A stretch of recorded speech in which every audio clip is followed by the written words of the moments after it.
BLA نے اپنی حکمت عملی بدل لی ہے.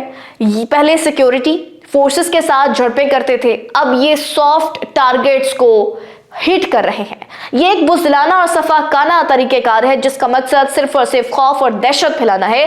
جب یہ ٹرین کی پٹری اڑاتے ہیں یا کسی پل کو تباہ کرتے ہیں تو یہ ریاست کا نقصان نہیں کر رہے ہوتے، یہ بلوچستان کے عام آدمی کا نقصان کر رہے ہوتے ہیں، جس کا راستہ کٹ جاتا ہے، جس کا روزگار ختم ہو جاتا ہے. یہ دانستہ حملے ان کی حکمت عملی کا حصہ بن چکے ہیں تاکہ بلوچستان کو پسماندہ رکھا جا سکے اور پھر اسی پسماندگی کا رونا رو کر نوجوانوں کو بھرتی کیا جا سکے.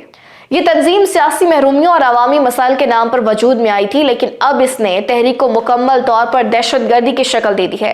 عام شہریوں کے تحفظ، روزگار اور ترقی کے مطالبات ان کے ایجنڈے سے غائب ہو چکے ہیں.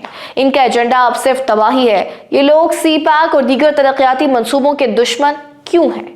کیونکہ وہ جانتے ہیں کہ اگر سڑک بن گئی، اگر ہسپتال بن گیا، اگر گوادر چل پڑا تو بلوچستان کا نوجوان قلم اور لیپ ٹاپ اٹھا لے گا اور پھر وہ پہاڑوں پر جا کر ان کی خونی جنگ کا ایندھن نہیں بنے گا.